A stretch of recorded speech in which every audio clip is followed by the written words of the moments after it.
a majority of situations, people do have to rely on a mortgage lender. So my first step is to help, even if you're thinking, okay, I want to pay cash for this house. But if you're looking at, okay, all of the savings that I have saved over 5, 10, whatever years is going to go into this house because you don't want a mortgage, where's that going to leave you financially if you're putting all of that money into that house? Are you going to have savings to pay the mortgage each month? Are you going to have at least 6 to 8 months savings for emergency situations? So you have to look at all of those factors as if you're just going to say, okay, I'm going to give this money here for a mortgage. There's a lot of other factors in play. You don't want to be, and I know you've probably heard it before, house poor. You don't want to just take all of your savings and just clump it into this house if you're unable to live once you're in the house, so to speak. So there's a lot of factors in play there. And it's just a lot of thought process on what you want your home ownership to look like. If you have that money and you can do it, go for it. And you know you can consistently still live, pay your bills, do everything you need to do, that's fine. But if it's something that's going to drain you and you're not able to stay in that house, then let's talk about the mortgage process. Sandra Davis, y'all, she got the answers, you can see. We got another one. Oh man, hold on. We might have to rearrange the way the story of the show and get all these questions up with. I got some questions too. I ain't gonna lie to you. All right, so the second question. I want a tiny house in somebody's backyard. Can you help me find something? In somebody's backyard. Okay. That's the real question is, that person wants you in their backyard. I know, right? that may be the first question. Have you right? Yeah. And, well, I know tiny houses are like the rage and everything. And of course, if you have someone that wants you to put a tiny house in their backyard, I'm like, just go for it. It's just a matter of fine. I don't particularly, to be honest with you, work with tiny home purchases. However, I do have contacts and other people in my business, in my company, that may be able to help you at least locate that tiny house to put in that person's backyard. So I do have contacts that may be able to assist you with that. Yes. Okay, well, let me give some of my realtor advice. So if you want a tiny house in my backyard, you can go to Home Depot. They got these plastic sheds, right? What you do? What you do from that point, that's on you. Oh, okay, so that is a very good alternative. We got our next guest coming on. Let's go ahead and invite her onto the screen also. Hey, how you doing, Helena? Hello, I'm having issues with my computer, so I'm on my phone, so that if I have to chat and do anything, it may be difficult. So I do apologize. It's okay. Hey, we got you here. That's all that matters, all right? You all good. So, real quick, could you tell our viewers who you are, what you're about? And like I told Miss Sandra Davis, give them the 411 on who you be. Let's go. Hi. So thank you again for having me on the show. My name is Helena Cormier. I am a Christian conservative Republican who loves the Lord with her whole heart. I'm actually a mom of 7 children, and I have 5 grandbabies. I started very young, but yes, they are mine. And we've lived out here in Clay County for almost 24 years, and I was born in Jacksonville. So we're out here now, and I'm running for the Republican State Committee woman.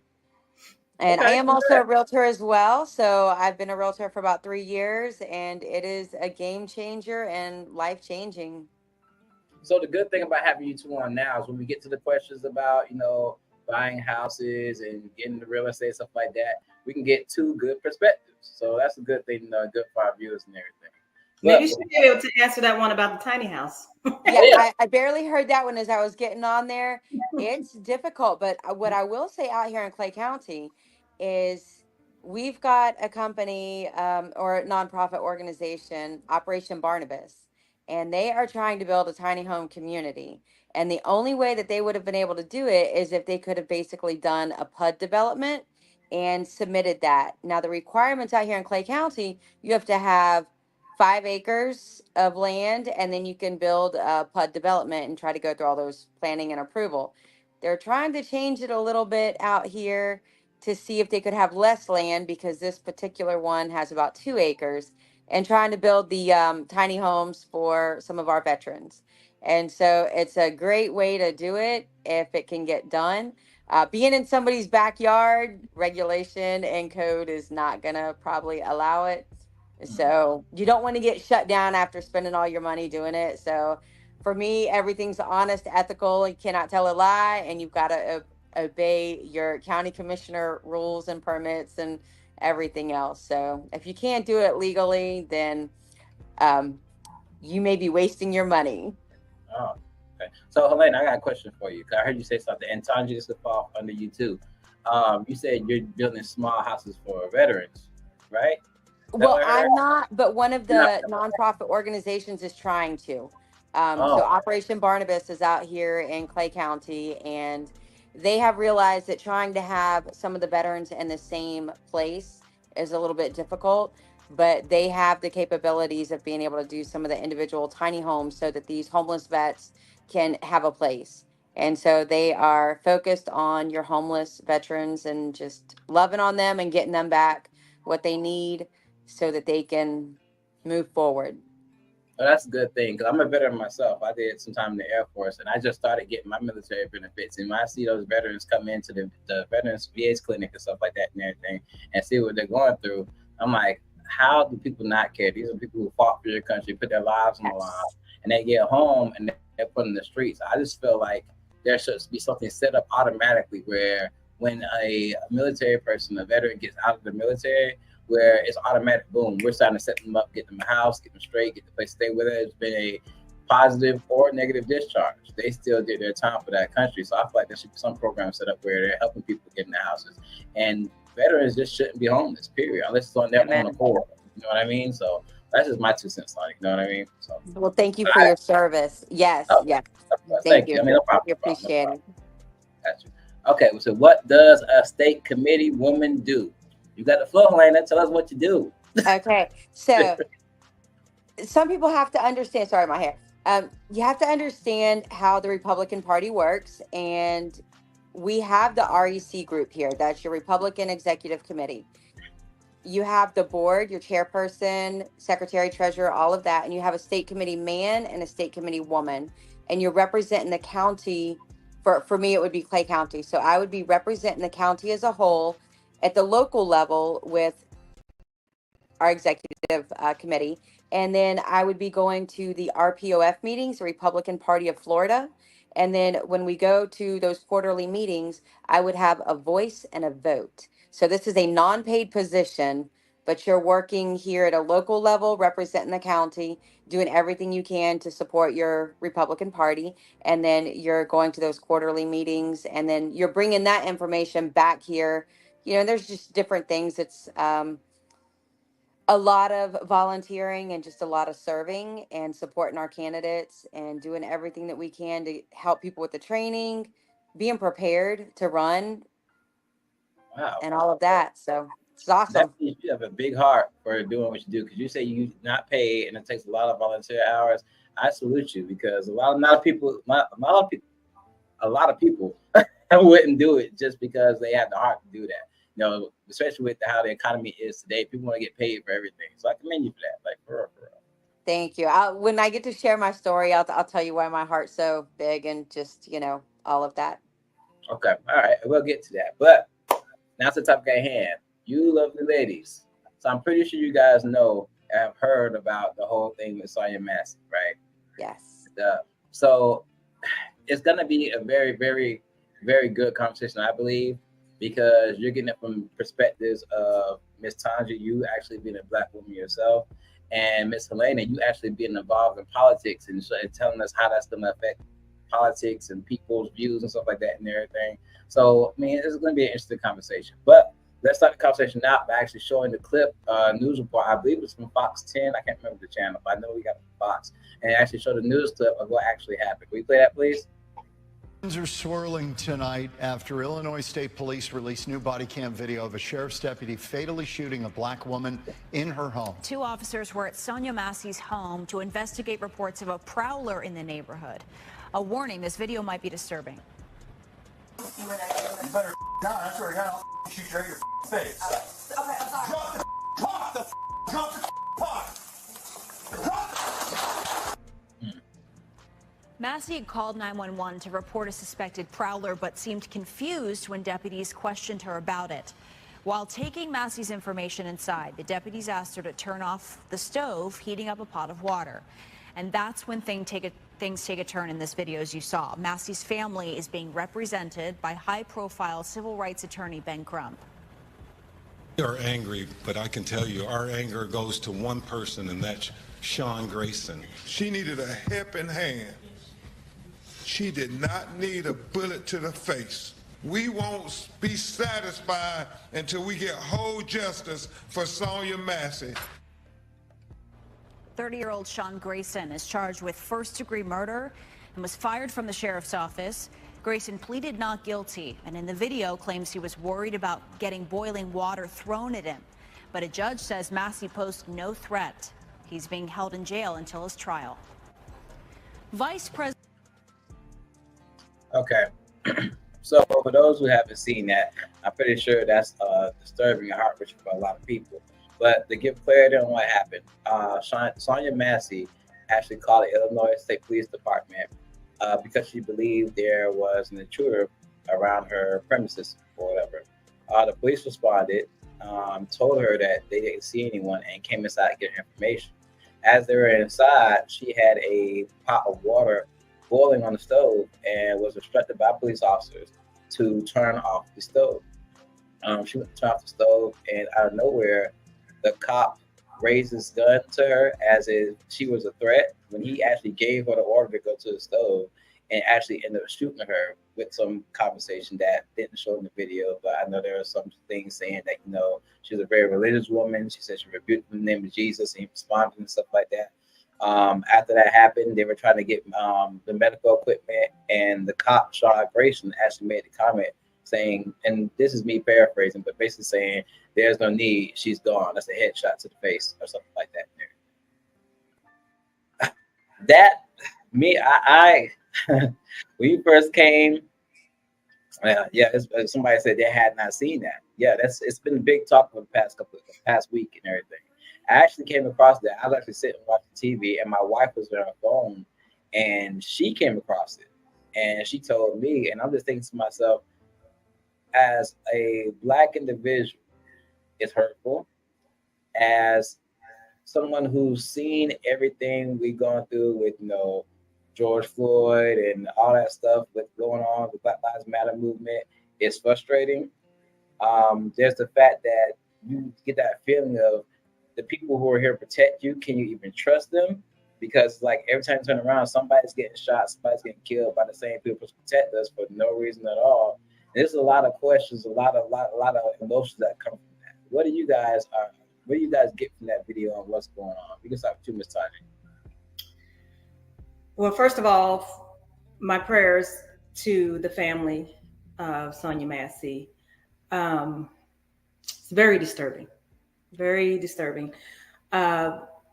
Again, we're going, you know, off the video and what's being shown. And from what I can see and what I could understand, there was no reason for force of that nature. There was plenty of time, from what I could see, to de-escalate the situation with the water for an order that he gave to her. So I feel that as though it just leaves the community, especially the African-American community, back in another situation of where, like you said, who can we trust?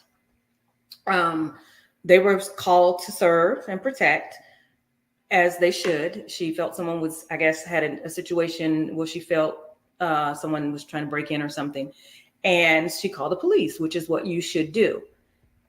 At that point, she should have felt safe enough to know that they were there to help her, not to harm her.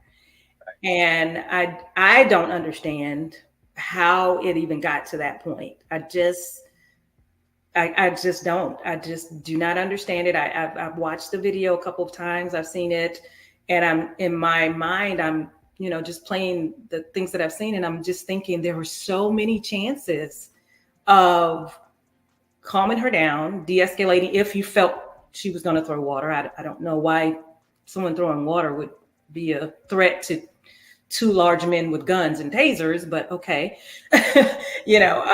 But you know, I just felt like there was so many alternatives that could have taken place, and for her to lose her life is just unacceptable. It's absolutely unacceptable. Um, and where do we go from here? How do we stop this from happening? We how do we do that? What do we do as a community to say we don't want this? We're tired of this. I like I said in my intro, I have two sons, two African American sons, and it's always on my mind. And I now have two African American grandkids. That's always on my mind. And they're I have three actually. I have a granddaughter and two grandsons. That's always on my mind. This situation is so unnerving to me that I feel as though I was brought up that you go to the police and if you have an issue and you need to be protected. That's the way I was raised. I don't know if I feel comfortable even telling my grandchildren to do that. I just don't. And it's sad. It's very sad to me that we are living in this era of we can't feel safe getting the help we need from the people that are supposed to protect and serve. So I honestly question, where do we go from here? What do we do?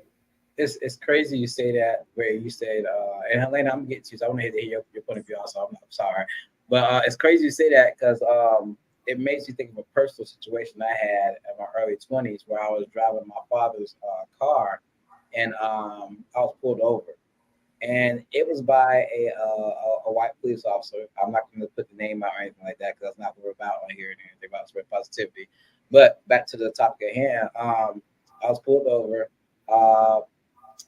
The issue was like I had a tail light out, I believe. It was so long ago, I can't remember. But the car obviously was registered with my name. It was registered with my father's name. So the cop was very rude to me. It seemed like he was intentionally trying to press buttons with me to see if I would get out of hand and get irate or respond in a negative way. But the one thing I can say about my father that he taught me was when you run into these police, no matter how you feel, no matter how many buttons they push, you stay calm and you stay in control of that situation because you showing the slightest sign of negativity, that could be a difference between life and death, because we're already looked at as Black men as aggressive and people are intimidated by us just because who we are. So I could do anything. I could just get mad, you know what I'm saying? And that could be a sign of somebody's life being threatened to somebody else. And they're going to automatically respond. So, and then he told me to call my father out to the scene. And my father came out and he did the same thing to my father. He was trying to get us to respond. And me and my dad were so, though we were boiling on the inside, we were able to keep our cool the entire time because we simply knew that, hey, we got to be smarter in this situation. We have to, because we're not going to put our lives on the line.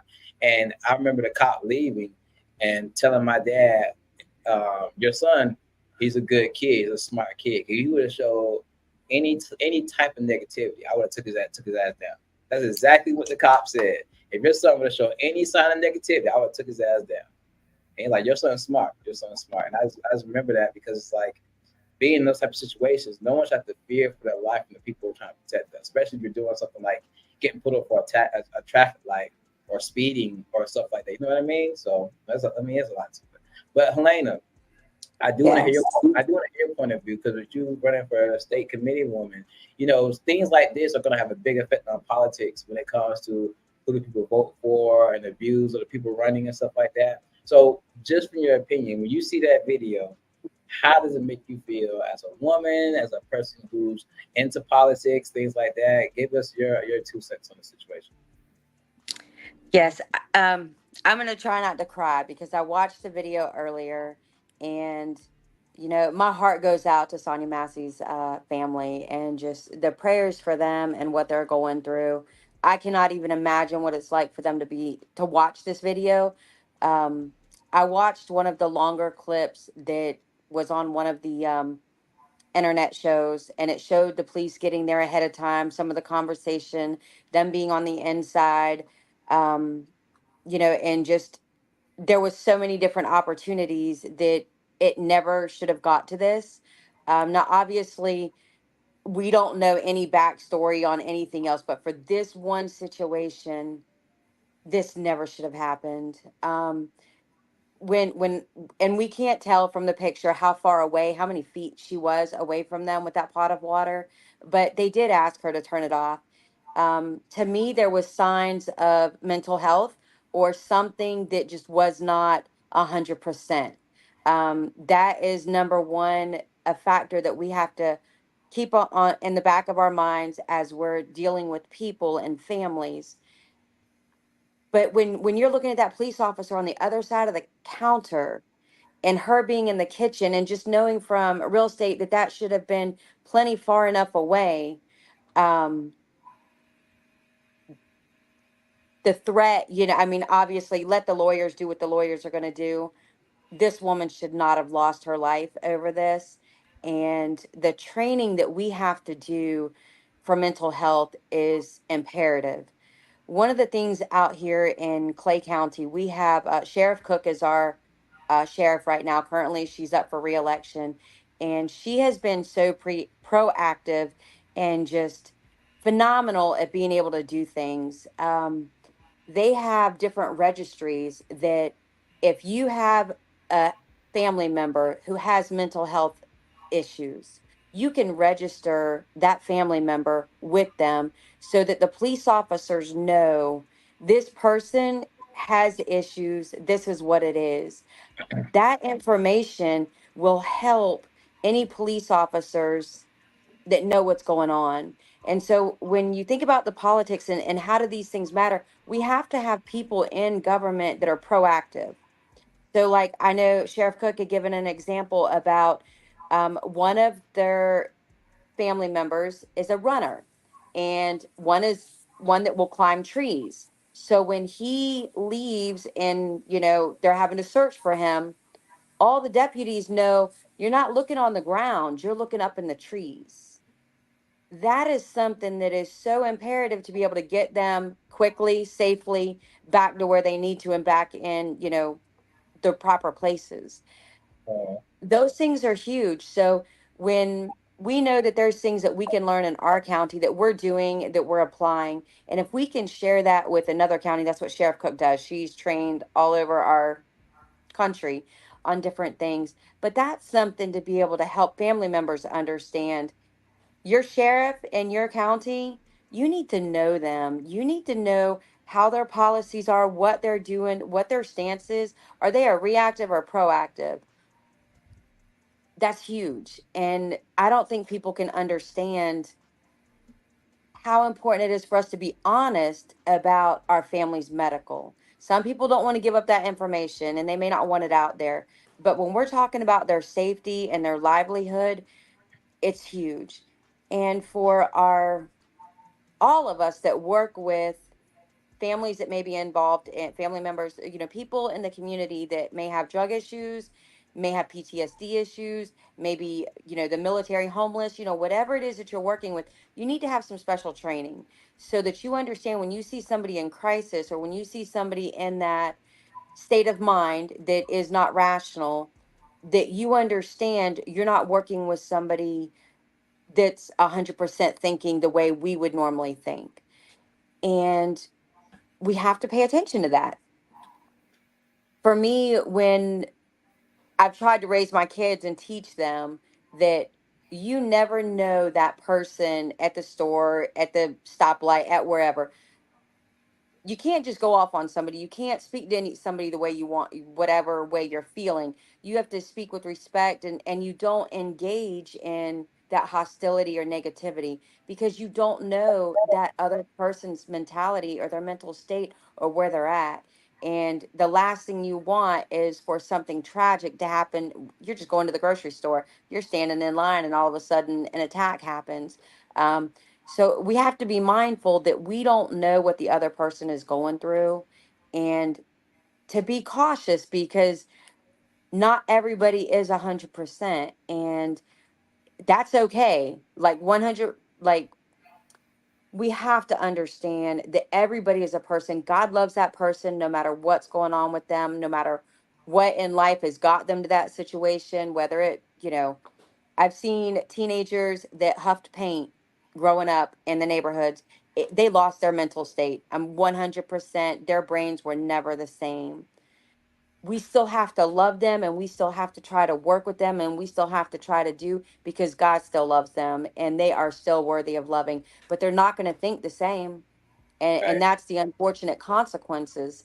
And so my heart, I mean, just, it's so sad and it was so pointless. And I pray that one of the videos that I did watch had a pastor that was talking about a training within the churches. And I know there's a lot of churches that have security teams. Our church does as well. And this is, if we can learn from this so that this doesn't happen to another person, then that's the best we can do in a situation like this. Learn from it, make sure this doesn't happen again. And remember, there's always a bad seed in everything, no matter if it's, a doctor, a nurse, a police officer, a pastor, even, please don't judge all of them by one person's actions. That person's going to get held accountable. And I pray that the justice system takes care of it, and that there's that's resolved in a way that brings justice for the family. And just remember that when we are being, That's you. we I mean, we can't blame everyone. They're all different. It's just like all of us are different, and we all come from different perspectives. And not all of our police officers are bad. And definitely not. You're right. I agree with that. Absolutely. I wanted to kind of add something, and I agree with that. Everyone is an individual, and each individual makes their own decisions in whatever situation. So yes, you were absolutely right. Everybody, all police officers or doctors, whatever, everybody is not the same. I know there was something going on, around for a while, talking about defunding or what have you, the police. And I think we need to have very good police officers in our communities, number one. But I think they also need to be trained well, like she said, Helena said. But also for me, I don't know how this is going to be accomplished. And this may be a question for you, Helena. But I feel like in that situation, at least this particular situation, if there was a way or some way where if he kept his wits about him, he was able to call in a professional who deals with mental illness. If he felt that there was something a little off with what she was doing, because, like you said, she said something about the name of Jesus. And at that point, maybe you thought, okay, maybe something's a little off. Maybe we need to call in some other resources that can maybe help us to understand what we're dealing with, to maybe understand if she's getting a little agitated or whatever, that can calm her down or what have you. I don't know. But maybe just being able to have that in our community, in our police department, someone that can be there to kind of help in those situations with mental illness, that can work with the police when they're going on some of these calls. Because yes, I understand the way that what they're being trained to do, but sometimes, like you said, it's simply because it's the way that person is, the mental illness that person is dealing with. If they are told, like you said, someone's going to be in a tree, you don't want a police officer to go there and shoot this person because they're in a tree. Right. And, if that's the only training that they're getting. But if maybe there's some mental health resources within the departments of our police department that can go with them, or they can call on them and say, hey, we've got this person in this tree that we need you to help us to figure out how to get them out of the tree safely and get them the help that they need. Kind of like a mental health liaison almost. Yes, yeah. Like a liaison of some type. Somewhere in our budgets, in our cities and in our counties, we can include that in our budgets, in our police departments. I think a lot of that, especially with the mental health issues that have taken place with these, people being killed by the police, I think I personally think that may help, because when that person is having those episodes, they don't know what's going on. And that police officer is, of course, their training is to do whatever they think they're supposed to do to protect. So somewhere in the middle, there's got to be a middle ground. There's got to be someone in the middle to kind of understand both sides and to be able to work with those both sides and say, hey, we're not dealing with somebody that's necessarily dangerous and trying to harm you. They just don't know what's happening right now. Let me see if I can help to get them back on track. So whatever that looks like is my point. And I don't know how that's accomplished in our local local government. I feel like that's something that we need to have in place. I'm sorry, So so I jumped out. I see you laying through that finger. Like, I know. Okay, so out here, because we want to be respectful and not. So out here, Sheriff Cook partners with the Clay Behavioral, and so the community partnerships and the collaboration among our county is huge. So the Clay Behavioral has resources that when the police officer calls them, they'll have somebody that is on call and gets out there, and they're there within a certain amount of time so that they can help these people, because not everybody needs to be arrested.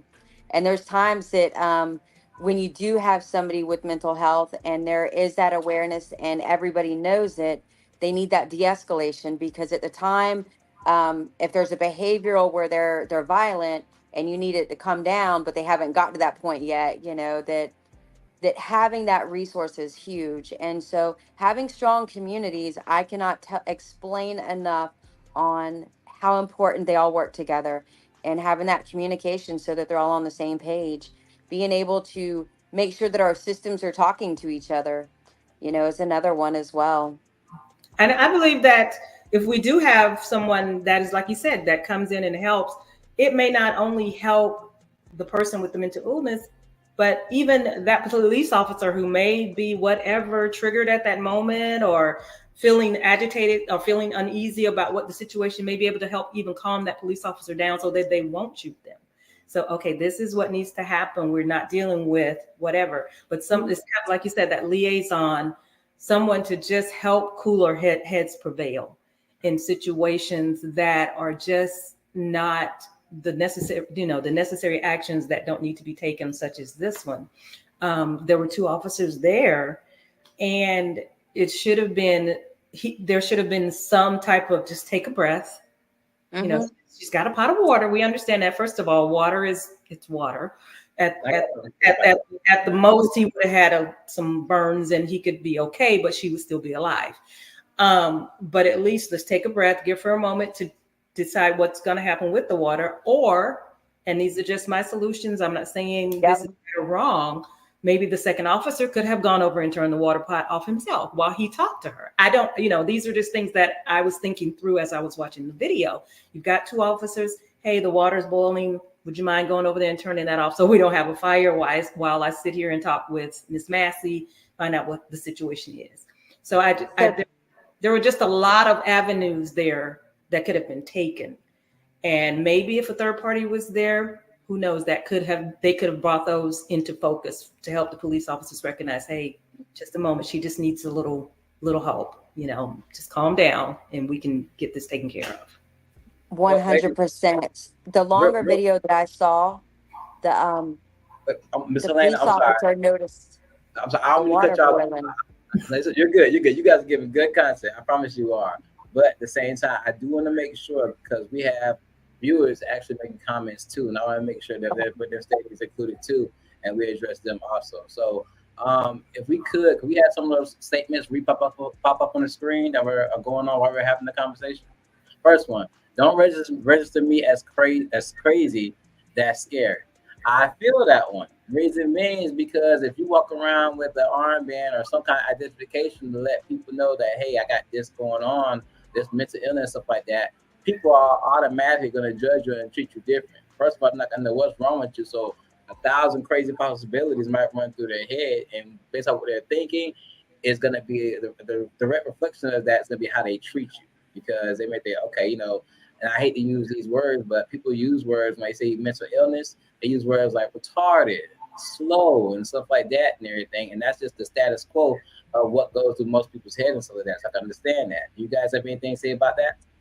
Well, I think the understanding that I received from what she was saying was not necessarily that everybody knows that you have this mental illness. It's just maybe something that is on record with the mental health department, that the police department has access to, and only them, so that when something escalates and your name comes up and whatever, if they're pulling it up, okay, we have a call here at this location and this person lives here, they can see that, and only they can see that, hey, we're going to be dealing with someone that may have a mental illness. It's not a public knowledge. It's something maybe in a private registry that these two entities communicate with in order to help the person that they're possibly going to be dealing with. That was my understanding. Am I correct, Helena? Yes. Yes. It's a volunteer base for the families to be able to do. And it's one of those, you could have somebody with Alzheimer's or, different things. There's a lot of different things, and it's not about being registered as crazy. So please don't take, it to that extreme type thing. It's about, if you have a health condition that needs to be aware, and you need the people to be aware that this is what your family member struggles with, it may be beneficial to you, so that when the police officers come there, they know that this is something, if you've got a paranoid schizophrenic and they're diagnosed with that, that's a very serious one. It's important for the people to understand, that that's what they're dealing with. You've got somebody who's deaf, and you've got a police officer giving them orders, or hard of hearing even. And I've seen that one in front of me where someone was hard of hearing, and, the police officer's giving them commands and they weren't complying. And that hurt my heart, because I saw that person punched in the face to get their, and that, I mean, it broke me, because it's like, I knew this person had health issues, and it's hard. I mean, it is so hard.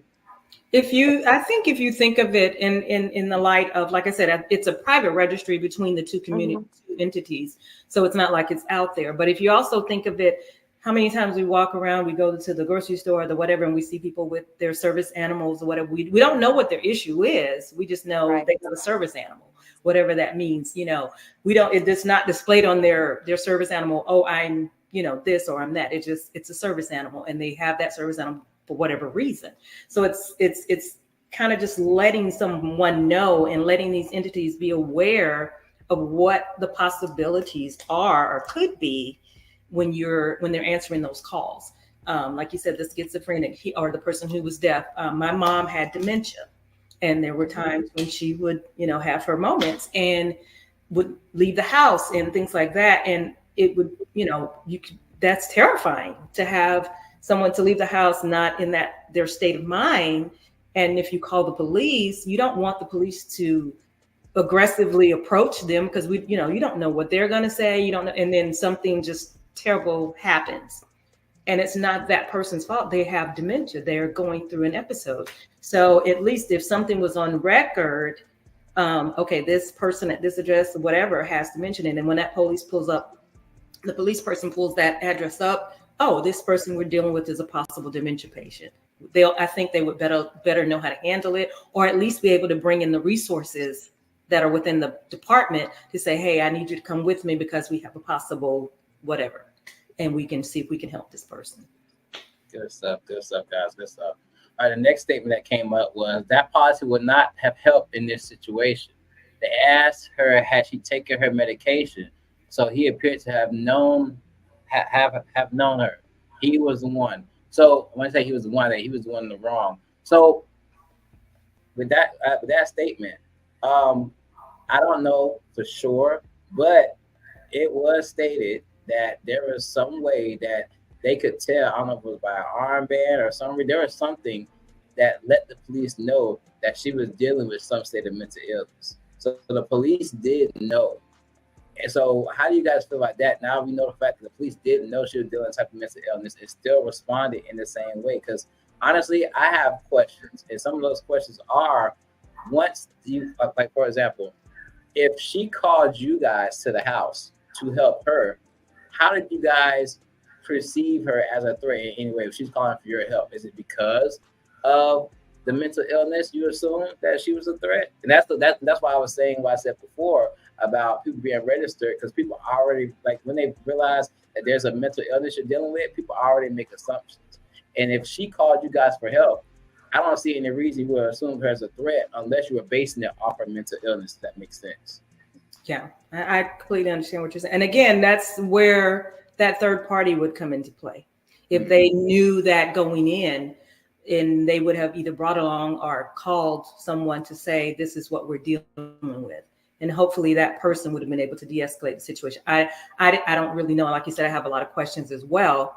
But if there was somebody there that could have de-escalated, of course, as we stated earlier, there's always going to be that one bad apple. And we can't just make a blanket statement about every police department in the country, because there's in every, situation, there's just always going to be that one bad apple. And this may have been that one bad apple that either way, whatever happened may have still happened. We don't know.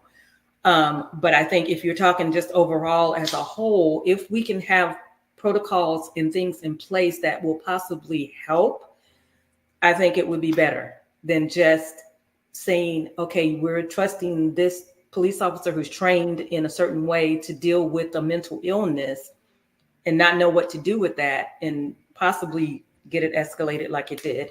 Or if we can bring in a resource that can say, hey, no, this is what we're dealing with. Stand down, let me work with her. Let me see what I can do to help de-escalate the situation and take care of whatever the reason was that she called. Gotcha. Okay, we got 10 minutes for the break. Helena, you want to get some insight on that statement? So it does get tricky if, there's a stereotype, if they know something about you and I felt like there was some history whenever I watched the video, but obviously we don't know all the details. We don't know all that backstory. We don't know what they knew about her or how many times they've been there or if they've had other encounters that were violent. I have no idea on those things. And so, but I know just from us looking at this one incident from today, from that one incident, it shouldn't have happened. There was no, it shouldn't have happened. This will be a learning for all of us. That go back and watch, a training for people to be able to look and see. I wish to God that other officer would have just shut the water off, because he in the video that I saw, he addressed it first and saw it, and then she got up and went in there to go turn it off. Why do that? Let her finish getting her ID that they were looking for and just shut it off real quick. It's too it's too late. It's already done. Those actions have already been taken, and a family lost their loved one, and so it's heartbreaking, and I'm so sorry that it happened this way. We talk about mental illness on Miss Massey's part. And that's the good question. It says, was this mental illness or was it a vulnerable woman? I say a little bit of both, but majority of the vulnerable woman, because like I was saying before, we talk about mental illness on Miss Massey's part, but sometimes there are some mental illnesses that aren't diagnosed that make you deal with anger. If you look back at Sean Grayson in his past, this was his 6th police department he was working for, and apparently he's had issues like I don't know for a fact, but they have to work for 6 different police departments. Apparently there's some issues you're having, and even though it didn't show in the clip, on other video clips, there is a scene where he automatically threatens her and says, "I will shoot you in the effing face," for no reason at all. Like, why is that your first response to someone getting water out or turning water off stoves? You tell a vulnerable woman that obviously Mr. Grayson is well in size, but way bigger than her and everything. You have this little woman, you're like, "I will shoot you in the effing face." Why did you feel that was the appropriate response? So do you guys feel like this is more mental illness, or was it just a vulnerable woman in a bad situation? Well, we don't know all of the details, and we're going by what we've been told, that there was some illness in this instance. And as far as, but she still was a vulnerable woman. And again, I think when it comes to this particular case or this particular situation in this particular police department, my questions are, like you just said, he had worked for X number of departments, 6 of them over a short period of time. what is their criteria? What is their vetting process for hiring their police officers? Do the police sheriffs and what have you, are they hiring the most competent, most capable ones, or are they just, okay, we need some police officers and just put this guy in there, six Right. different companies, you know? So what is their vetting process? We need to have more stringent vetting processes. We need to make sure, and I think someone indicated mental health training. There is so much more training that needs to go into our police departments and our systems of government, as far as making sure that we are getting the right people on the police force that are got the right training, that have the heart and the compassion, that if they are dealing with someone with mental illness, that they will be able to handle it. Apparently he himself may have had some issues to be triggered so quickly, by, like you said, a 5 foot whatever woman in some hot water. What are we looking into that situation, or are you just bringing people onto the force because you need bodies? So I think there's a lot of questions that need to be answered and looked into, as far as the case itself, but also the police departments as a whole. Okay. What are the processes for you hiring these people that are coming on and have all of these anger issues, possibly, or whatever the situation is? We need to have someone looking into that. I like the statement that popped up now. More mental training, mental calmness, and less God complex needs to be instilled in police officers, period. And I agree with that in a sense, because, and not just with police officers, that's anybody who's in a position of authority automatically feels like, because I'm protecting you, you have to follow my rules or I'm over you. I mean, a lot of police officers, and this is from my opinion, this is strictly my opinion, so don't take it as fact, but get in that position of authority and feel like, hey, I'm in control. You do what I say or there will be consequences. Period. That's what it is. You know what I'm saying? So it's like a lot of people are scared because you being in a position of authority and protection doesn't make you anybody's guy. It doesn't make you dominant over anyone. And that's the complex that I think a lot of police officers get. Helena, do you have anything to say about this? I know with you being in politics, you probably deal with a lot of police officers and stuff like that. And like you said before, all police officers aren't bad. I know a lot of good ones, But what's your opinion? Well, you got like 3 minutes before we gotta get into the break. You have anything you want to get insight on about that? So I do work a lot with our police officers out here and with the sheriff's office, and my son-in-law is actually a PD at the Green Cove PD, and so we do have close relationships with a lot of them. And for us out here, I know that the hiring policy is very strict, and they're doing everything they can to recruit qualified police officers. It's very important that they're doing that vetting process. And I know that for the sheriff's office, when they do that, the lie detector test, and if there's things that pop up in there about PTSD or different things from military people, they don't get hired. And, because they want to make sure that they're hiring people that can serve and protect and that aren't going to end up becoming a danger to the ones that they're trying to protect. And so understanding that that is a real thing and it really does happen. And our police officers are the administration is trying to do what they can. I know Illinois is different from down here in Florida, and where we're at out here in Clay County and in Green Cove and just with our area out here is different from what they're going through. They may not be able to get police officers, but we can't just settle for anyone to fill a spot because you're going to have situations like this. So we've got to be supporting our police officers to keep us safe, and do what we can so that they're getting the training and that they want to be able to serve and protect our communities, because we do need them, but we do need qualified ones and ones that are going to protect us to the fullest. And most of the time they do. They're always the ones running into, whether it be the fire or the line of fire or whatnot, while we're trying to get out, and that takes a brave person and a lot. So we cover the prayers for everybody as a whole. This will change that community, and I pray that we are able to learn from this and take from it as they do watch that video footage. And I'm thankful that they had the video footage.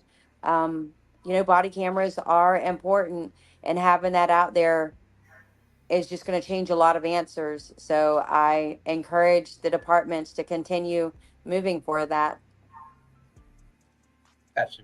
Okay, guys, we're getting close to our break mark and everything. When we come back, we're going to talk more to Tanja and Helena about what they do in the community and real estate, and answer any questions everyone may have concerning real estate. Also, as you see with this podcast, we promote nothing but positivity, get you guys information, provide understanding. If you support what this podcast does, what we're trying to do, please support by donating to our Cash App. That is money sign TDA Uncool. T the Uncool. Money sign T the Uncool. Thank you for your support, and we're going to take a 10-minute break and be right back with information about Miss Tanja and Miss Helena. The Levi Long Sickle Cell Association announces support group gathering every second Thursday of the month at 11 o'clock a.m. Join us at the Applebee's Grill and Bar meeting space located at 225 Florida 312 in St. Augustine, Florida. Join us to meet, greet, learn resources, and enjoy lunch that you order. Support group gatherings are sponsored in part by It's All About Jesus and Me Teaching Ministry Incorporated and Angie B Productions. The Levi Long Sickle Cell Association announces regular support group gatherings the second Thursdays of every month at 11 o'clock a.m. For more information or to reserve your space, call 407-914-6519. Are you ready to improve your health? The immune system is the body's first line of defense against germs and diseases that make us sick. Studies have shown the ingredients in this cutting-edge supplement help strengthen the immune system's ability to fight illnesses, diseases, and abnormal cell growth. Our 100 milligram helps to maintain good overall health, and the 500 milligram is for those with the more serious health challenges. Superimmune support may also help the immune system fight symptoms of high blood pressure, type 2 diabetes, high cholesterol, heart disease, and respiratory issues. This product can boost energy levels, aid with better sleep, and much more. Check out the testimonies and experience the awesome power of Superimmune support today. www.dfcmarket. I am in my happy place, and I've got Georgia on my mind. Save the date. It's time to shine at the 8th annual Bold, Beautiful, and Bald Beauty Bazaar and Weekend Retreat. Join us September 19th through the 22nd, 2024 in historic St. Mary's, Georgia. A fundraiser for the National Alopecia Areata Foundation, spreading awareness and acceptance. Follow us on Facebook, Bold, Beautiful, and Bald Beauty Bazaar. Our host hotel this year is the Shore Stay Plus by Best Western, St. Mary's, Cumberland. Weekend retreat activities include the Friday Fun Photo Shoot, picnic lunch back at the hotel,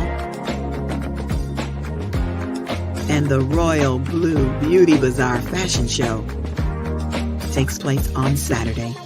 For more information, call 407-914-6519. That's 407-914-6519. I'm in my happy place. Come join me. What's up, everybody? The Dental Diva here to talk about stain. It's time for the Dental Diva. Do you have stain? Is it a problem for you? I'm going to give you some tips on how to reduce that stain. Stain can be caused by a number of different things. It can be from your beverages you're drinking, like coffee or tea or wine, or even the foods we may eat, like blueberries. When stain sticks to the teeth, it makes the surface of your tooth very rough. When something is rough, it makes more plaque adhere to that. Think about a snowball effect. Once the plaque hardens into tartar, then more stain adheres to that, and that causes more plaque, and then tartar on top of that. And before you know it, you have stain on your teeth that cannot be removed with your toothbrush. What can you do then to reduce the amount of stain? I tell my patients, if they're going to drink coffee or tea or eat some sort of food that causes stain, try to brush after you're eating that food or beverage. Even rinse if possible. If you're drinking something, try to drink through a straw and be done with it at that setting. Do not sip on it all day long. Always make sure you're brushing your teeth twice a day also. Coming in every 6 months for your cleanings. There are some bleaching agents on the market that can help with your stain. Contact Lynn Weaver, the Dental Diva, at smartsmilesllc@gmail.com. First, we invited you to save the date for the 8th annual Bold, Beautiful, and Bald Beauty Bazaar and Weekend Retreat coming to St. Mary's, Georgia. Yep, the phones are ringing. Come shop with our vendors, Unique Creation, Ms. Walker with Mary Kay Cosmetics, and many more. We're excited to introduce you to our featured fashion show designer. Affordable airport transportation is being provided by Towns Enterprise Services, LLC, and our premier sponsor is returning to teach us about AMBA. Special guest performance by T-Horne da Uncool.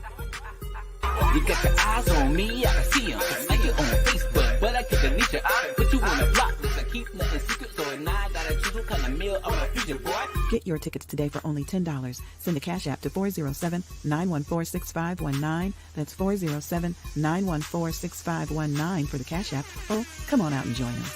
407-914-6519. I see you looking. Yo, what's up, everybody? It is T-Horne da Uncool, and we are back real quick. You see, you got the Bold, Beautiful, Bald Beauty Bazaar. You see that guy performing? You got to go check him out. If you go for anything, I mean, there's a lot of good stuff going on. You definitely gonna go check out that boy T-Horne da Uncool. I heard he is an awesome performer. I mean, that's just what I heard. You know what I'm saying? But if you want to know for sure, you got to find out for yourself. And you can go on YouTube, listen to it. I mean, take your time, do what you got to do. You know what I'm saying? But that boy T-Horne, he the one.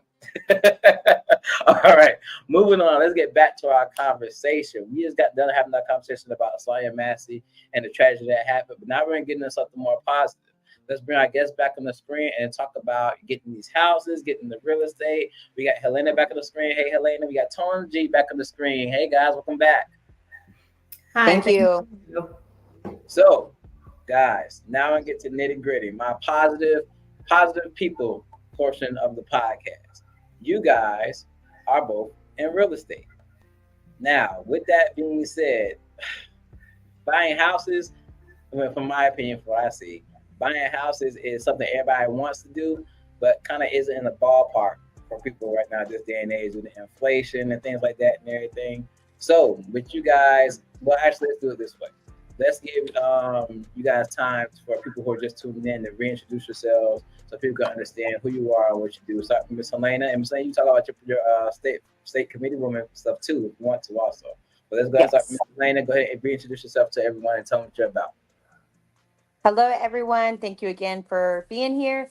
My name is Helena Cormier, and I am a grateful Christian conservative Republican who loves the Lord with her whole heart, mom of 7 kids, Gigi of 5 grandbabies, and I've been doing real estate for about 3 years. So it's changed the trajectory of my life and our kids' lives. For me, I hold public office as a supervisor of a community development district, so a CDD community, and I have a state license as well, with the realtor. And I'm a candidate for the Republican State Committee woman for Clay County. And the early voting starts August 8th through the 17th, and it'll be decided August 20th. And I covet your prayers. So vote for Helena. Vote for Helena. Yes. If you're Any in Clay registered County, Republican in Clay County have to be registered Republican. Gotcha. Miss Tanya, you want to give your spill? Hi, yes, thank you so much again. I'm Tanji Davis. I am a realtor with Coldwell Banker Vanguard Realty here in St. Johns County, the Nocatee area, but I cover all of Florida, so I can do everything. But I'm also married for 38 years, and I am a mom of 2 young adult men, 2 beautiful daughter-in-laws. And I am a Gigi as well of 3 grandchildren. And so, yes, I love what I do. I've been a realtor now, and I was just telling T-Horne, I didn't realize it's almost 20 years. But I do love it. And I'm also an entrepreneur. I am a Mary Kay consultant as well. So I do a little bit of that as well. So, and I love it. Okay. So questions, real estate questions for you guys. Let me give you guys a scenario. I know this guy, this very handsome guy. His name starts with a T and it ends with an H. I'm not gonna get into it and everything, but he hasn't bought his first home yet, and he has issues involving things like maybe not having enough money, being afraid to even go out there alone for to get credit to put a down payment or whatever, and really doesn't know any information because he's been renting for so long about how to go about getting his first home. What advice would you have to give for someone like that? Somebody handsome and whose name starts with a T and last name starts with an H.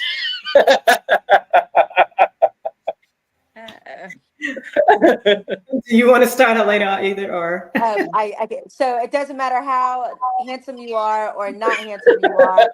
We're going to help you. It doesn't matter what your credit is or what your name is. Even we're going to try to do everything that we can to educate. Education is huge. So for me, one of the things that people don't understand. You need to have a good realtor that is going to care about you and your best interest and not about their paycheck.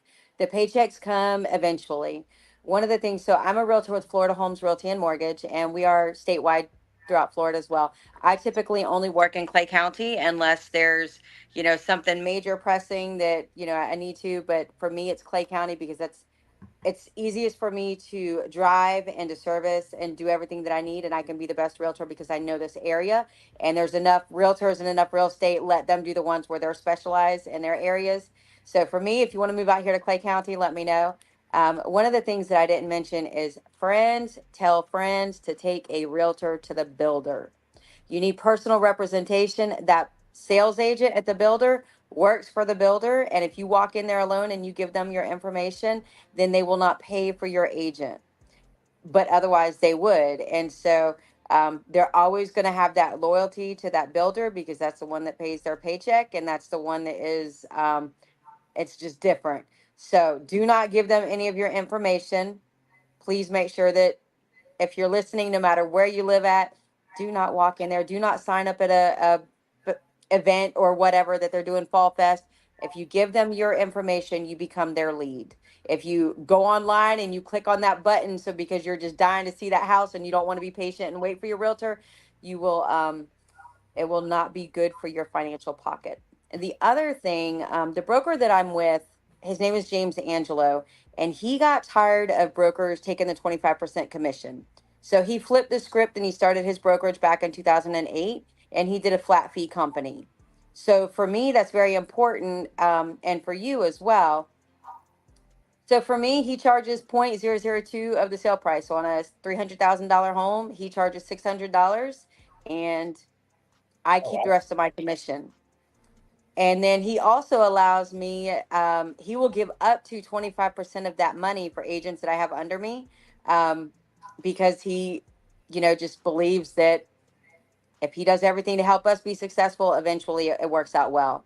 What I've learned is I've taken that same information, and I've lived out here in Clay County 24 years. I've seen the market go up and down, and we've seen the highs and the lows, the sales. It's been crazy. And I always believed, I always heard that test was too hard to pass. That was a lie, and I do not want people to believe that lie. If you can read, memorize, and study, you can pass that test.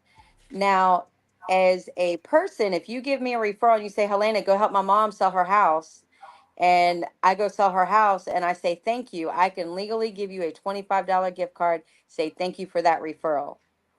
But if you have your license and you say, Helena, I went and got my real estate license. I want to buy me a house, but I don't ever want to be a realtor. But when I give you that referral, I want 25%. Guess what? I can do that. People do not understand that. It costed me less than $500 to get my real estate license. I did it online. I got my license, got everything activated in the state. When you get your license in the Florida department, when you put it in there and you have it in there and you get your license, it's inactive and you can't actually do real estate. And you have to pick one broker that you're going to hang your license at. So if you hang your license at Florida Homes Under Me, then you are now activated in that system and you can be a referral agent. You don't have to be a realtor. You don't have to join the MLS. You don't have to pay all those other fees. But let's say the market were to be hot and you want to jump in, guess what? You're already there. Learning how to be a realtor is a whole nother ball game. But for you, you're always going to know that circle of friends. There's agents that pay Zillow 35% for a lead. I don't want to pay Zillow in a big box company when I could help my friend have that commission check. And out here, $10,000 commission check is very reasonable. 25% is $2,500.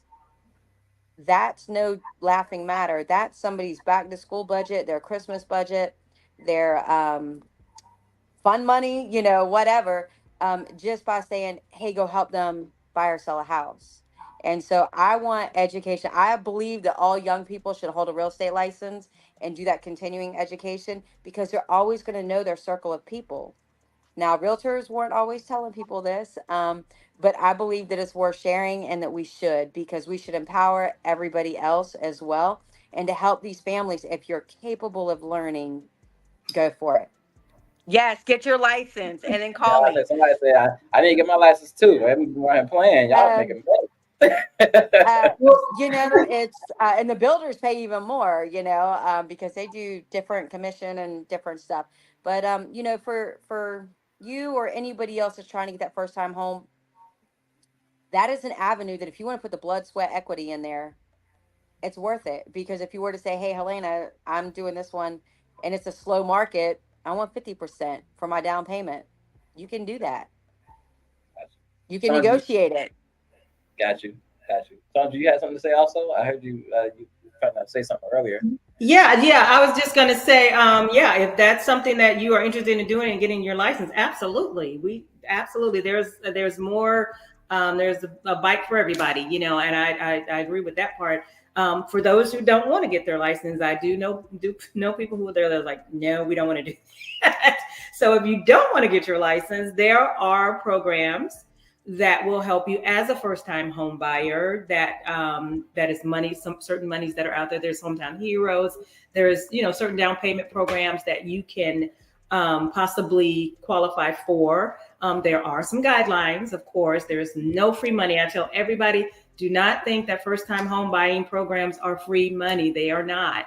There are some guidelines that you do have to meet in order to get that money. If you don't want to be a realtor, you just want to buy a house, there are some guidelines. So there are some things. My husband and I, we work closely together. He is a branch manager for a mortgage company. So he's a mortgage lender. So he and I work together on a lot of our things, with a lot of clients. And we are very much about education. Like she was saying, we are very much so. If you come to me, that person who begins with a T and ends with a, and you say, hey, I don't know where to begin. I don't know what to do. I only have very little money. I've been renting. We will sit down with you.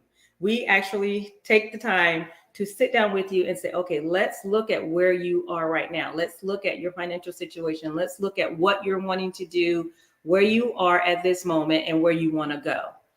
We will sit with you and map out a program, a guideline, and say, okay, if you do this, if you don't want to be a realtor, but if you follow these guidelines and you do this and you take care of this or what have you, and we give you the programs that may be available to you, and say, you may not be able to get that house today, but if you're patient and you follow the guidelines, within 6 months, 9 months, within a year, what have you, you may be able to get into the house. And yes, we know there are with inflation and things that are going on, and homes are increasing. That's just be real. The prices of home are increasing, insurance is increasing, but we can work with you to help you get on track to get to the point where you're qualified to get that home. So we do work with you. We have systems in place that we say, okay, if you do this, and we've done that with a lot of our clients, a lot of our customers. We work with them. We'll say, hey, today's not the day, but here's your roadmap. We're going to follow you on this roadmap. We're going to stick with you. You have any questions, any concerns? And a lot of our customers, they love working with us because on the mortgage side, they can call him and ask him questions. And then I'm also here on the real estate side. And trust me, we've gotten that confused sometimes because they'll call me about some mortgage stuff. And I'm like, okay, that's him. So, but we're almost like a one-stop shop where we can answer a question. And if you do have a mortgage question and you can't reach out to him, give me the question. I will reach out to him. I can find him. I'm sure I can find him because he'll be home tonight. So, and I can make sure that he contacts you. So there are things that can be done. I never say home ownership is impossible. It's possible, but sometimes you may have to put a little bit of work in, so just be patient, work with the guidelines that we try to give you, and we can get you to where you need to be. So, quick question. I had a lot of verbiage being thrown out as far as people have to deal with when it comes to getting your own home. I've heard realtor, I heard broker, I've heard builder, I heard mortgage lender. It seems like a very complicated process to get your own house, rather than just going to the rental office and be like, hey, I can fill out a couple sheets of paper, you check credit, and then I can get moving to this little rental property or whatever. With that being said, with it sounding so complicated, what are some of the first steps you think someone should take when it comes to buying their own house with, or someone who doesn't know all that information and all that stuff? What are some of the first steps or some of the first people even you think they should talk to? So for me, when I have someone to reach out to me and they say, hey, I want to buy a house, but I don't know what my first steps are, I will direct them to my husband or a mortgage professional of their choice. Let's get with them to see where you are at this moment. What does your financial history, what does your financial record, look, what does that look like? They will guide you and say, oh, like I said, this is where you are. This is where you want to be. What steps needs to be taken with your financial history to get you to that point?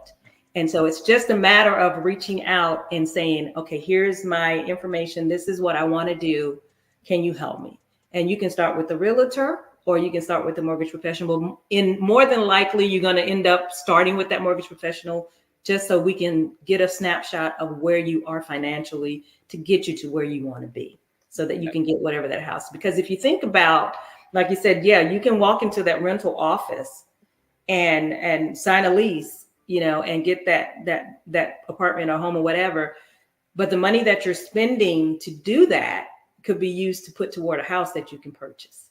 So, I mean, we've had some people where they've been renting for 4 years, 5 years, whatever. And when we show them a snapshot of how much money they've spent on rental costs, it blows their mind, because they're like, what? I spent $100,000 in rent and I could have bought a house? And then we're like, yeah, you could have bought a house. And with rental prices in the area they're also increasing. Sometimes what you're paying in rent, you can maybe even pay a little bit less to own your own home. So those are the things that we will sit down and we will discuss with you and say, this is where you need to start. Let us help walk you through that to get you to where you need to be. Gotcha.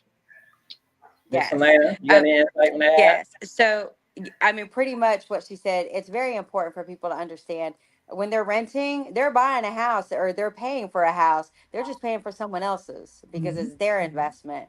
And so when you go to move, you get to take the clothes off your back. But when you own a house and you want to move, you get to sell it, and then you get to walk away with that equity and put it on your next place or do what you want. So just remember that when you're paying your rent. But, for the most part, you have to do that buyer's consultation, and you have to find out from the lender what you can actually, if you qualify, if you can get pre-approved, if you've got to wait a little bit, and what you can actually shop for. So they're hand in hand. So know the realtor and know the lender so that you can work together and having one that will be able to get it to closing. And we understand this is not an instant, let's get this done in 30 days. This is a lifelong process. There's sometimes, for me, when I bought in 2018, we owned our house in 2000. And then in 2018, we were selling that one and wanting to move to a new house.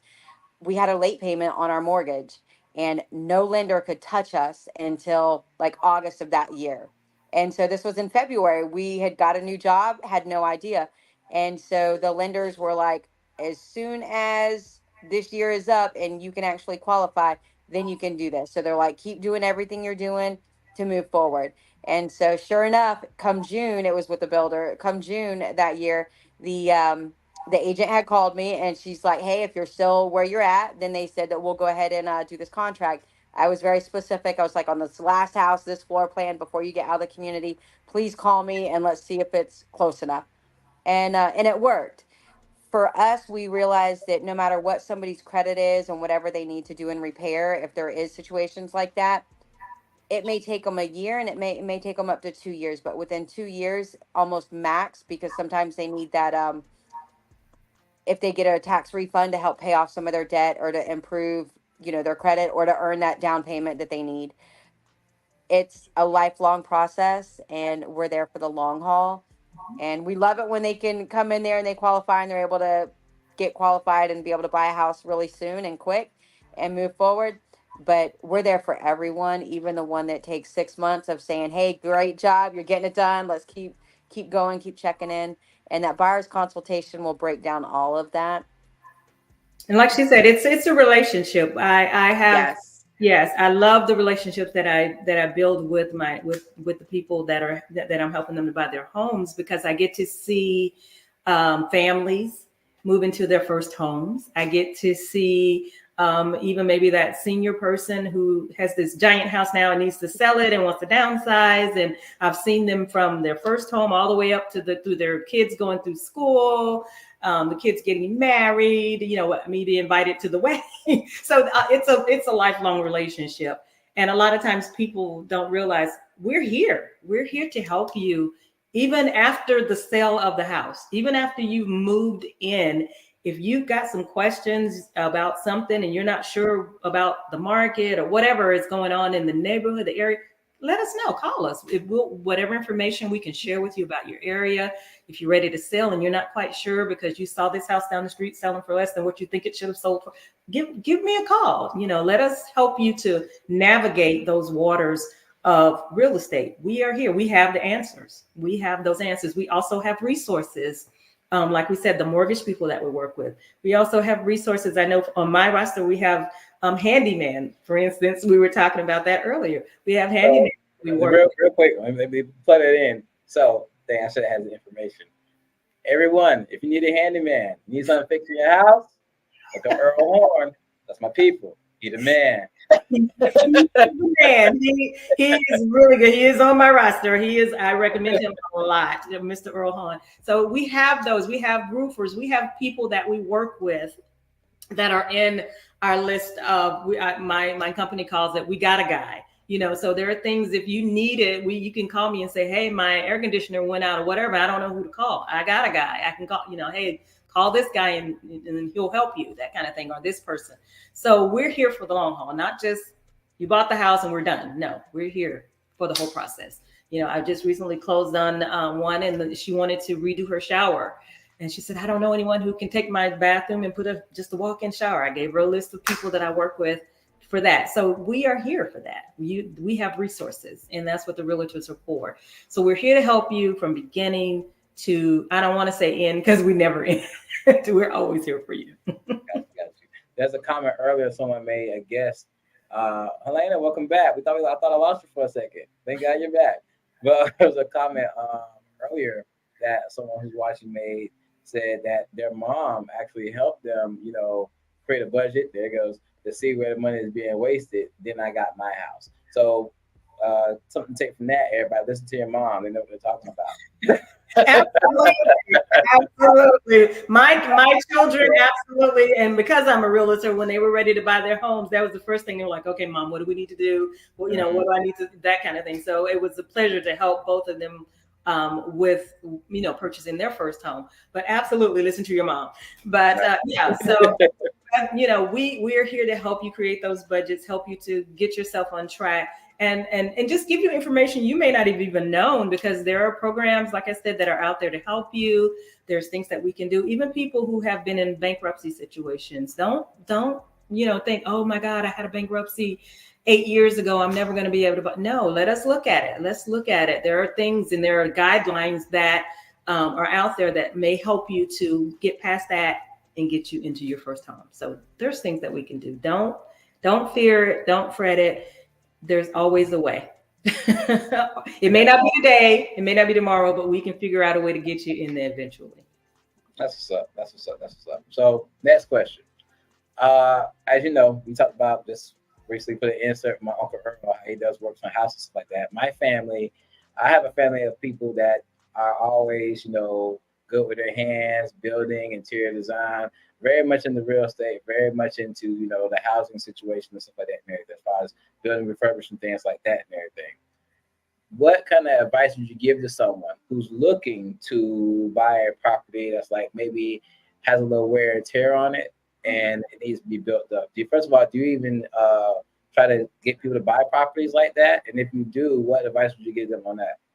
I have had a couple of people who have bought them, and it's because they are doing the same thing as your uncle. They are handy people that can go in and fix it up.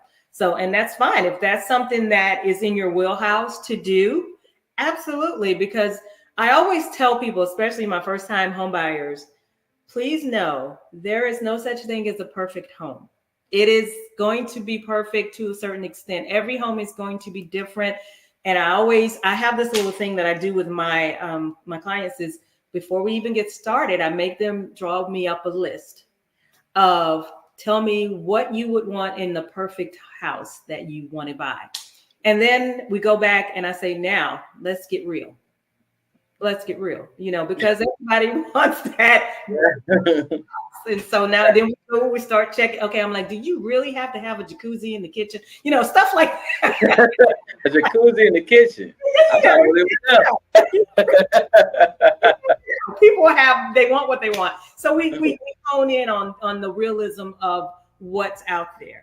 And that helps to set the tone, because then if you do see a house that you like, it's in the neighborhood you want to be in, but it has a little bit of wear and tear on it, and you want to maybe go in and fix it up. If you're handy, let's go ahead and do that. Let's go in, look at this home. Let's see if this is something that you can handle. Or if not, we have resources. We have resources with my company. We have resources like a list that I can say, hey, I know a guy.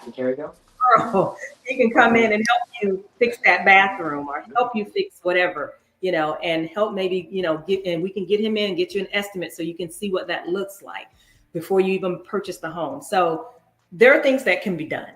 Don't be afraid if the house needs a little bit of wear and a little bit of fixing up. That's okay. If you're okay with that, we know people. We can get that done. We can help you get that. Gotcha. I see we're having some technical difficulties with Helena, but hopefully we'll get her back on the screen. If so, if we can't get her back, her comments will appear on the screen. We're going to address those comments too, because she definitely is a guest, and we want to make sure we show her that respect. She's having technical difficulties. Man, Sandra, you give us some good information, man. Because, I'm gonna be real with you. Me and my wife have been renting. We're in our house right now, and I've been renting going on 2 years. And we had a discussion that, hey, after this, we need to go look into getting our first home and stuff like that. And I've had some scares in the past. I'm speaking on my personal stuff because I know a lot of people can relate. Where it's like, maybe I don't make enough money, or maybe my credit isn't right, or maybe I'll never be able to own my own house. Because sometimes, you work these jobs, and the average job today is paying between $15 an hour and $20 to $20 an hour. And if you do like that yearly price, people I can't buy a house with that. I might as well stay rent these apartments, or you live in a situation where you need multiple incomes to even consider to do something like that. So for people who are discouraged and have all these negative doubts about getting their own home, is there any advice you can give them or anything like that? Well, if someone asks me what's Cash App, help real quick. Cash App for T the Uncool. Money sign TDA Uncool. Whoever asked that, they support the podcast. We put positive energy out. Now back to our question. Ms. Taji, for those who are discouraged as far as getting their own house and everything and actually going through the process, what kind of advice would you give to those people? Well, like I said before, don't be discouraged. Yes, I totally understand what you're saying. And sometimes it does feel overwhelming, and it feels like maybe you're not in a place at this moment. Like I said before, if it's not now, let's work together to figure out how to make that work in the next 6 months, next 9 months, whatever, the next year, to get you in that position where you can buy. And if that's income, there are homes out there all prices, with there are homes that range from whatever to whatever. So it's going to depend on, I'm going to help you to keep it real. Like I said before, if you come and you're making X amount of money, but yet if your money looks like this, but you want a house that looks like this, right. we're going to talk, I'm going to have real conversations with you. Like she said, the buyer's consultation. And we're going to have real conversations, and we're going to talk about, okay, this, and we have to remember as a first-time home buyer, and I always try to tell my first-time home buyers, this is probably not going to be the last time you buy a house. It is your first home. It's probably not ever going to be your last home. Most people move anywhere of an average between about 5 to 7 years.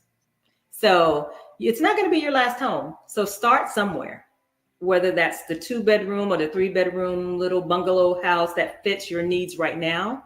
Right. Or whatever, then as she said before, when you build the equity up in that house and you're paying your mortgage on time and everything, in a couple of years, you decide, you know what, we need something a little bit bigger. Our income's better now. This is going on now. Sell that house, take the equity out of that house, put it towards your next house. This is how you build that generational wealth that everyone's talking about, because you're taking that money and you're putting it toward your next investment. So there's a way. It may take some time, but don't be discouraged. Don't think, okay, I can never do this. You can do this. And we are here. I am here to help you find the way to do it.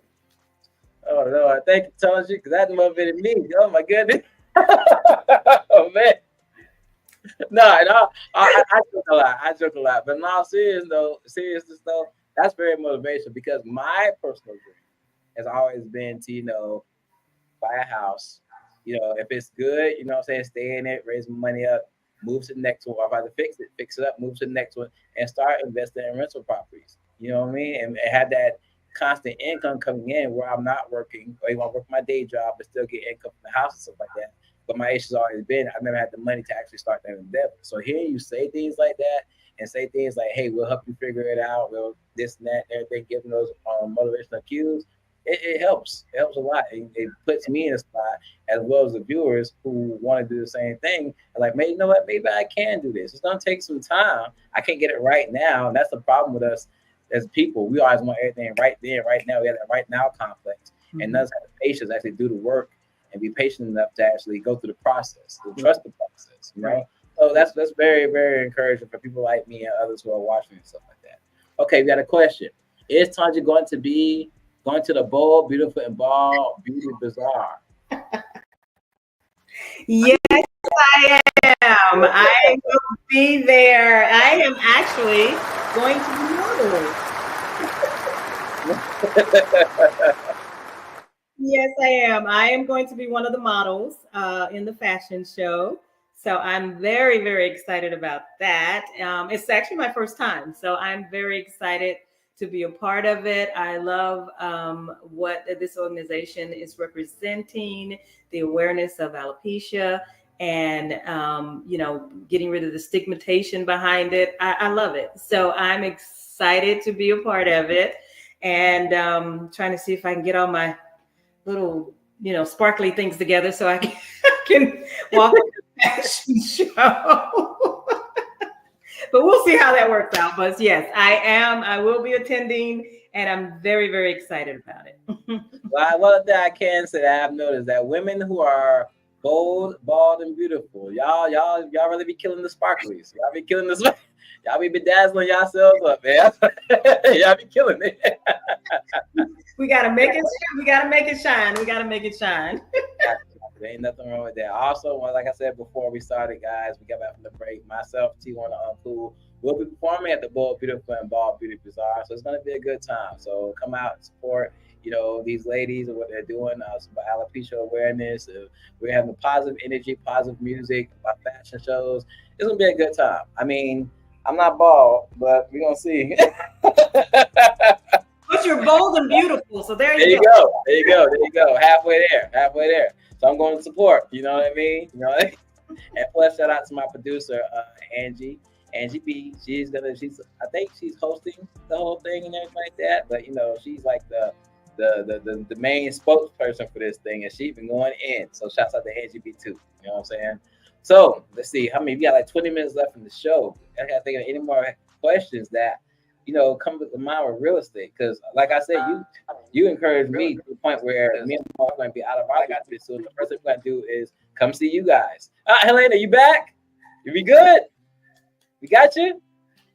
So, yeah, I'm here. All this internet out here is crazy. It's all good. We're glad to have you back. I've been looking through the private chat. And I've been seeing the conversation. I was like, Lord, we get Helena back on the screen, man. She having some difficulties, but we had you back. We was going to put on this just in case you couldn't come back on, but we're glad to have you back. So, a lot of questions have been asked since you've been gone. We talked about first-time home buyers, encouraging people who are basically discouraged about buying a home. We talked about the DIY properties, like I said, do-it-yourself properties and stuff like that. And so in those, we had a lot of insight and stuff like that. So when it comes to those topics, first-time home buyers, encouraging them, working on a DIY property or things like that, do you have any input to give in those situations? Just know that it's going to cost you more than you expect on those. That's what I wanted to hear. That's what I wanted to hear. That's what I wanted to hear. That's what I wanted. I need to know that because I'm telling y'all, money be an issue with a lot of people. And the question is it more profitable to buy a brand new house or get a DIY property and fix it up? Because some people are like, okay, you can fix up your own way and this and that, but it's going to cost you a lot more than buying a brand new house.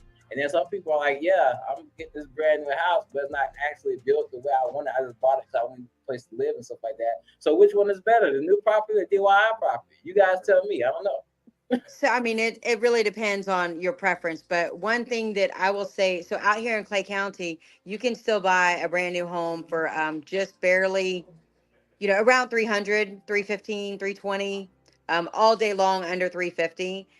The builders are offering the incentives. So they're buying the rate down. They're giving you money to help with some of the closing costs to where it's going to be less and out of pocket for you.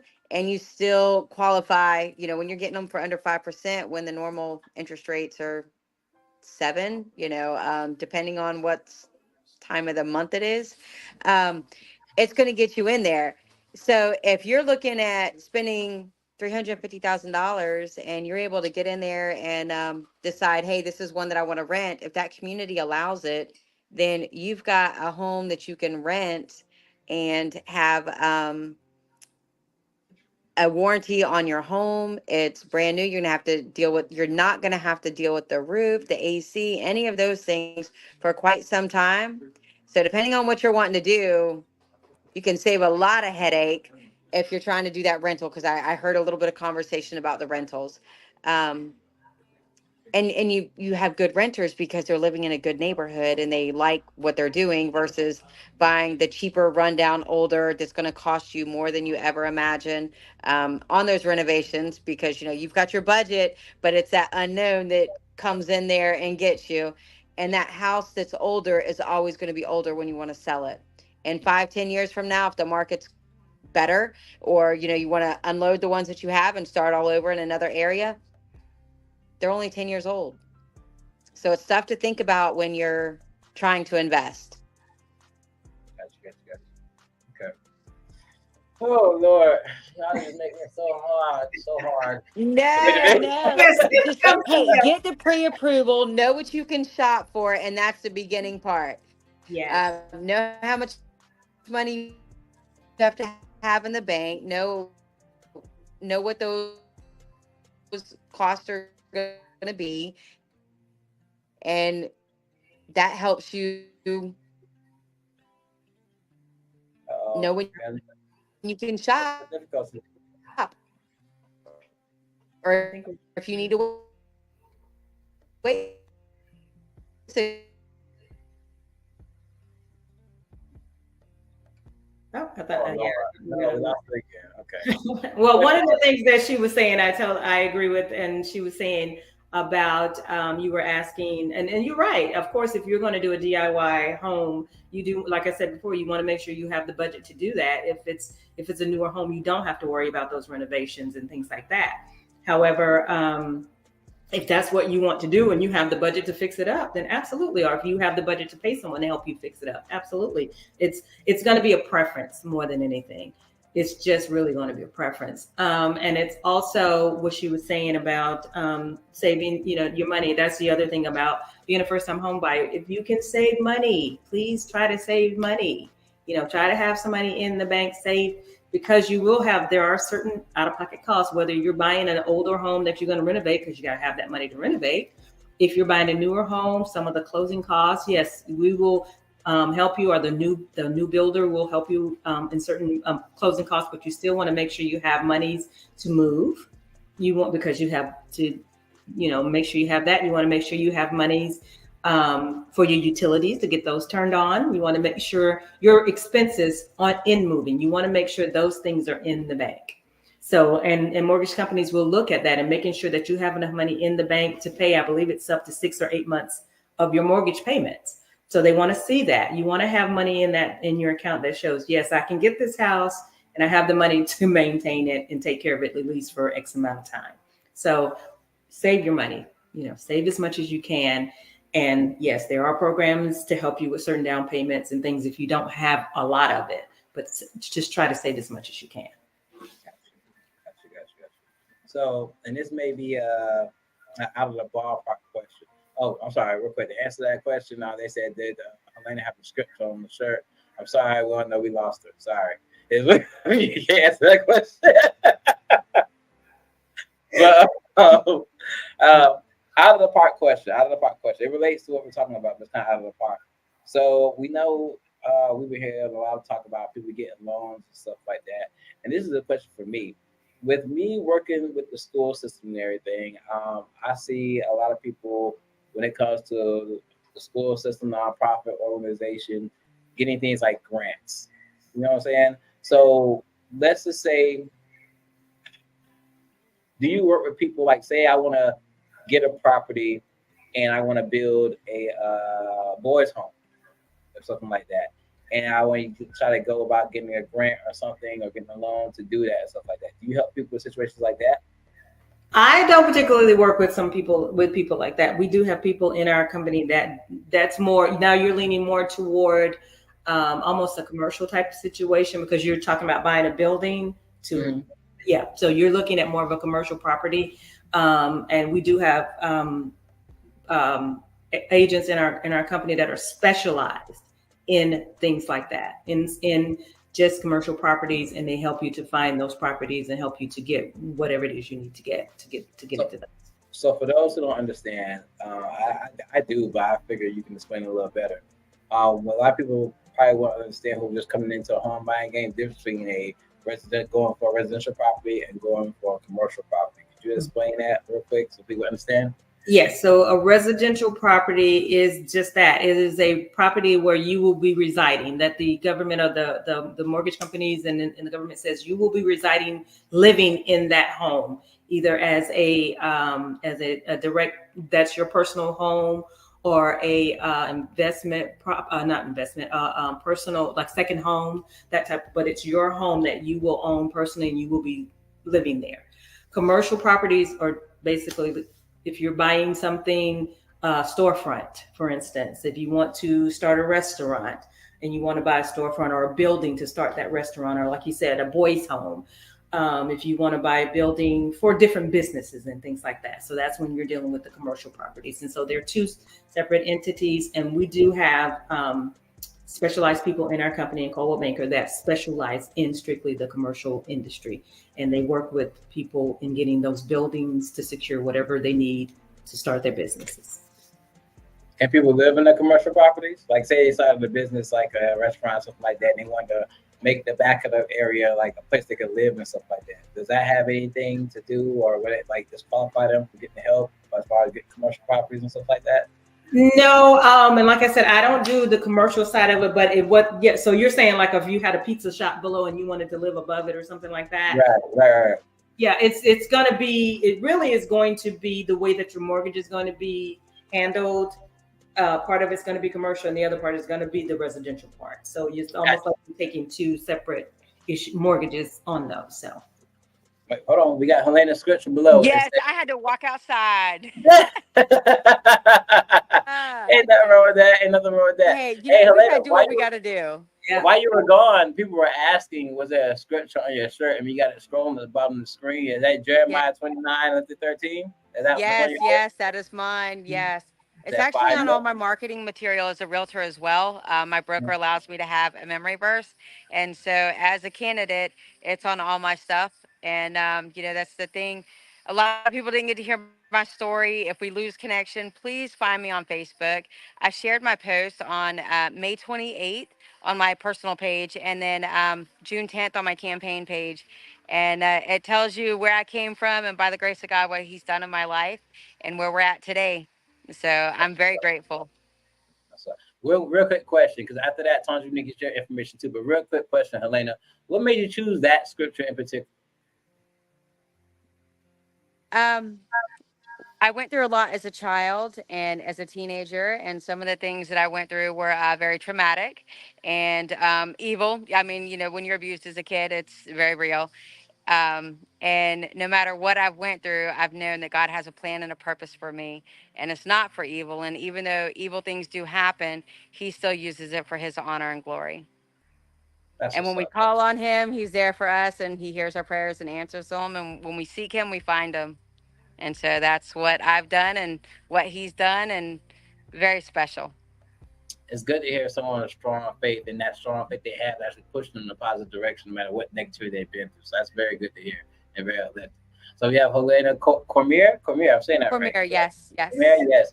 Realtor and running for state committee women in Clay County. Now, Miss Tanja, we got 10 minutes left in the show. Could you give us some information about how everybody can contact with you, some things you're doing, if they want to talk to you about real estate and stuff like that, just like Miss Helena, give us some of your information? Absolutely. Again, Tanja Davis. I'm a realtor with Coldwell Banker Vanguard Realty, and I'm located in St. Johns County. But again, I can service all the different areas of Jacksonville. I mainly focus on the St. Johns County and the Nocatee area, but if you need me, I'm here. So, and I am also, I also volunteer with our local elections board. So I am a clerk with the St. Johns County. So yes, I'm involved with the elections board. So I love doing that as well. So I love working in the community and helping our community and helping women. And my mission is always to empower women and to help them to grow and to be the best that God has created them to be. Amen. And let's see, Tanja, Angie B said to have your husband call her. You got it. So, guys, I have one more question before we go off and end the show and everything. Got your information and stuff like that. And it's kind of like off topic, but I try to stay with the current events and stuff like that. So, I'm going to ask you guys, since it's like the most recent thing outside of the Sandra Massey thing, how do you guys feel about Joe Biden stepping down and Kamala Harris stepping up? Do you want me to start? Sure. I'm very excited about that. Yes, I'm very excited about it. I think that we will have two candidates and see how they go head to head. And I'm very excited to see how that comes out. Okay. Ms. Helena, how you feel about it? It has been very hard for me to watch our President Biden, just seeing him be an elder and just seeing his health. For me, because I do care about people, and what I've seen in his health has just hurt my heart. So I felt bad for him in their serving and trying to do. And I just wish he could enjoy his retirement for the rest of his years that he does have. We'll just kind of go from there. So we'll see what happens with the nominee and if she does get that role or who they put in against Trump. Yes. Okay. Good stuff. All right. With that being said, we are coming to a close of our show. If you guys want to support Conversation with T-Horne da Uncool, once again, you can donate to our Cash App. That is # TDA Uncool, short for T. Well, actually abbreviated for T the Uncool. Please donate because we want to keep spreading positive energy. We want to keep providing understanding. We want to keep giving y'all a good time. We're also letting y'all know what's going on in the world in a positive way. way. We spread love and positivity around here. So donate to the show.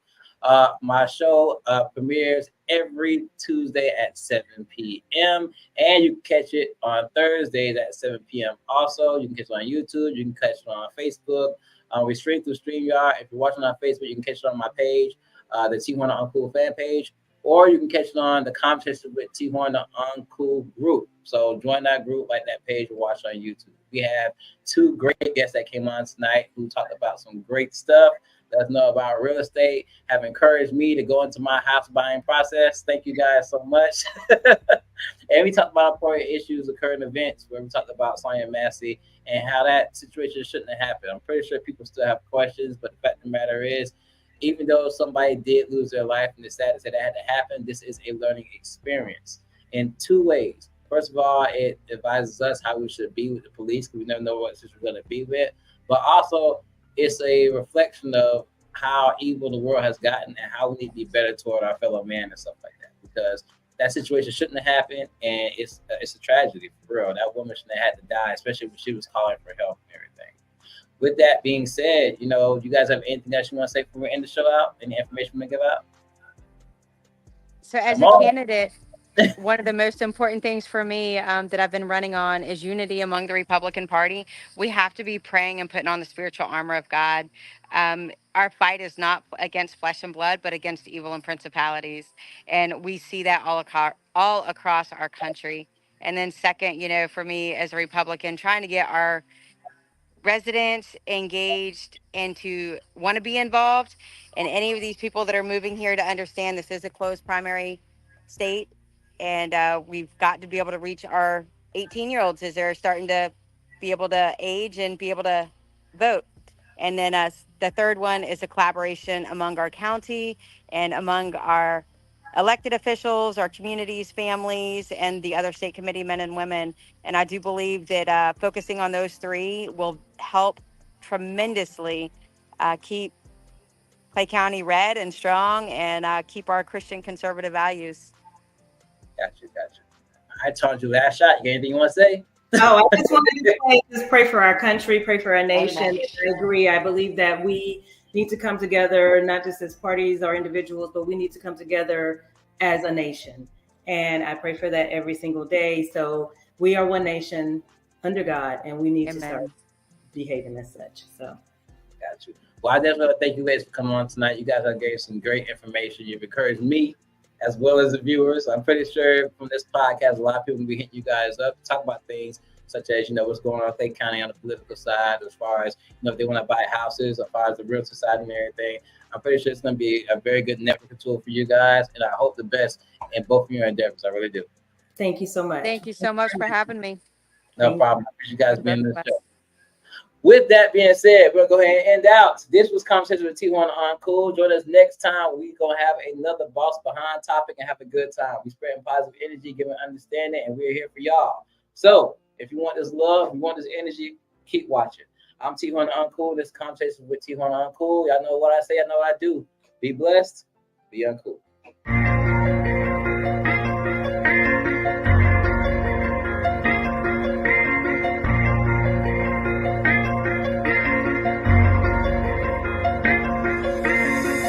Don't judge me until you know me. Don't underestimate me until you challenge me. And don't talk about me until you talk to me. Or better yet, mind your business and stop minding mine. Yeah, I'm the topic of conversation. Circles talk about me. Yeah, I'm in rotation. I'm the one they talk and then they gossip about. Now it's so hard for them to keep my name out their mouth. Oh, I'm the topic of conversation. Circles talk about me. Yeah, I'm in rotation. I'm the one they talk and then they gossip about. Now it's so hard for them to keep my name out their mouth. Oh, my name coming out must taste good if you keep it in your mouth. Got something must for you if you go down south. I'm just playing. What the heck you talking about, huh? Why you worry about who I want to date, huh? Why on the main course on your plate, huh? Why everything concerning me gotta turn to be argument or debate, huh? Is he a Christian religion? Has he forsaken? He just was dating her. How many women he dating? Had another kid? That nigga don't know when to stop. I heard he smoking, getting high. Boy, man fell from the top. See what I learned is your concern is all about me. Y'all gossiping, made me look at y'all like female dolls and heat. But let's make something concrete. I'm seasoned, yes indeed. Y'all must like the recipe, cause y'all all on my meat. Yeah, I'm the topic of conversation. Circles talk about me. Yeah, I'm in rotation. I'm the one they talk and then they gossip about. Now it's so hard for them to keep my name out their mouth. Oh, I'm the topic of conversation. Circles talk about me. Yeah, I'm in rotation. I'm the one they talk and then they gossip about. Now it's so hard for them to keep my name out their mouth. Oh, haters try to diss me, they love me, but they dismiss me. Play hard, but act this sissy. They lies be so convincing, and exes get jealous quickly. They won't admit that they miss me. They hate that I moved on, so use my children against me just to keep up the top. People peep on my wall, just to keep tabs on my flaws, just to keep me afar. Doing everything they ask me, but that ain't enough. I'm on everybody's tongue, and everybody on my jump. His rap career won't take off. That nigga ain't hard, he really soft. Try to see his page, but I'm blocked. He was living for Jesus, then he stopped. He get girls just to knock him off. He lies, the truth ain't what he taught. I be so close to popping up, but then I realize I don't give a fuck. Yeah, I'm the topic of conversation. Circles talk about me. Yeah, I'm in rotation. I'm the one they talk and then they gossip about. Now it's so hard for them to keep my name out their mouth. Oh, I'm the topic of conversation. Circles talk about me. Yeah, I'm in rotation. I'm the one they talk and then they gossip about. Now it's so hard for them to keep my name out their mouth. Oh, my whole life, I lived it based off of other people's opinions. They judge what I do, what I say, how I think, and I judge my whole life based off their interpretations. But now I got to the point where I realize my life is my own, and I'm the only one that can live it. So, if you got an opinion, keep it to yourself. I'm gonna live how I see fit. I'm the topic of conversations. Yeah, I'm in rotation. Gossip about, keep my name out their mouth. Oh.